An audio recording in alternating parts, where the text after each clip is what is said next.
As you can see, there are heartbreaking images coming in from both Turkey and Syria as they continue to reel under the aftermath of the 3 massive earthquakes that they faced in a matter of 24 hours. Rescue and relief operations continue. The death toll has climbed to over 15,000 in both regions. Officials claim that at least 23 million people are affected due to the quakes in Turkey's south district and Syria's northwest parts. India, meanwhile, continues to stand firmly with the people of Turkey. India sent humanitarian aid and rescue teams to quake-hit parts of the country. The 3rd team of NDRF left for Turkey under India's ongoing Operation Dost. Moreover, the Indian Army is setting up a field hospital. This is in one of the worst affected areas in Hatay province. Once functional, this will be a 30-bed, fully equipped medical facility with an operation theatre, with X-ray machines, ventilators, etc. that will prove to be hugely helpful in the rescue operations. India has also sent over 6 tons of emergency relief assistance to Syria. This includes 3 truckloads of protective gear, emergency use medicines, ECG machines and other medical items. WHO has released $3 million from the contingency fund for emergencies for the response in both countries.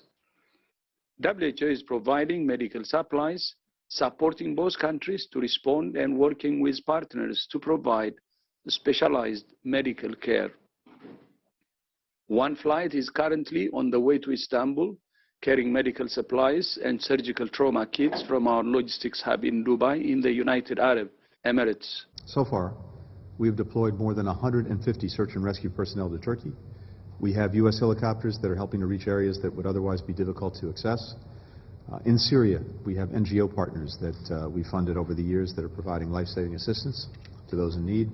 Across both countries, we've deployed experienced emergency managers, hazardous materials technicians, engineers, logisticians, paramedics, planners, others, along with about 170,000 pounds of specialized tools and equipment. Let's get you now exclusive ground reports by Gaurav Sawant. We're the only Indian channel out there on the ground. He tells you about the massive traffic jam on the road to Hatay from Adana in Turkey. Remember, Hatay is one of the worst affected areas.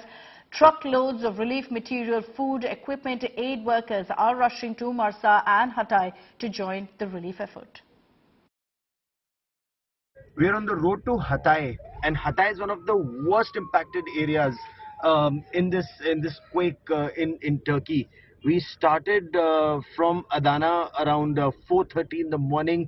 It's pitch dark, as you can see, but look at the amount of traffic on the road. Now, this is all the relief material that's going to Hatay, to Marash. These are some of the worst affected areas, worst impacted areas. Let me try and now show you what this looks like. So, for example, just look outside. This is how vehicles are on the road, just trying to go and get to that area. So there are relief workers here. Okay, so Iskarandan Aruz. Iskarandan again is one of the badly impacted areas in this earthquake. Relief material in these vehicles all around, and we are now trying to get there. Now, getting there is extremely difficult. We've hired this van because there's no place to stay. There are no hotels. There is nowhere else you can stay. So you hire a van and you live in that van. You just you may have to just go out in the open, which is what we actually had to do at one point of time. And that's where the relief workers, they've set up temporary camps. They are in those camps. We interacted with some of them. We showed you what's happening at the airport. A lot of relief teams are coming in, and Turkish authorities are then guiding them to various areas. But getting there is also a problem. But when you look around, at least in these areas, there is electricity, and that's one major advantage. There is electricity, and there is water supply. It's been impacted in some areas, but it's there in some areas. And where we are going, at least here, the roads are still there. When you try and get ahead, as we would try, in some areas, roads are also damaged. So that is where you rely entirely then on foot. You get to the worst impacted areas on foot. with cameraman Kripal Singh on the road to Hatay in Turkey. Gaurav Sawant for India Today. Let's get you another report by Gaurav Sawant. This one from Adana in Turkey, where international rescue teams are gearing up for relief operations in a race against time to ensure they can also reach these worst affected parts.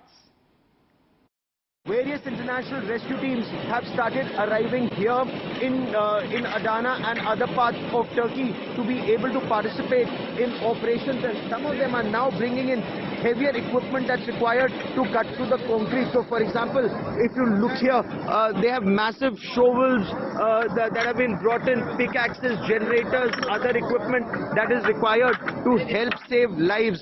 They do not know as of now where all will these teams be deployed, but their point is wherever there is requirement, these teams will now spread out. So there are teams that are here from India, France, Turkey, United Kingdom and several other parts of the world, and this entire ravaged area, earthquake devastated area is being spread into various sectors, and each sector is being awarded or is being given to a different rescue team so that they can then go and look for lives. All they require from the Turkish authorities, at least as of now, is 1, a translator, 2, a medical team to be able to help save as many lives as possible. With cameraman Kripal Singh in Adana, Turkey, Gaurav Sawant for India Today.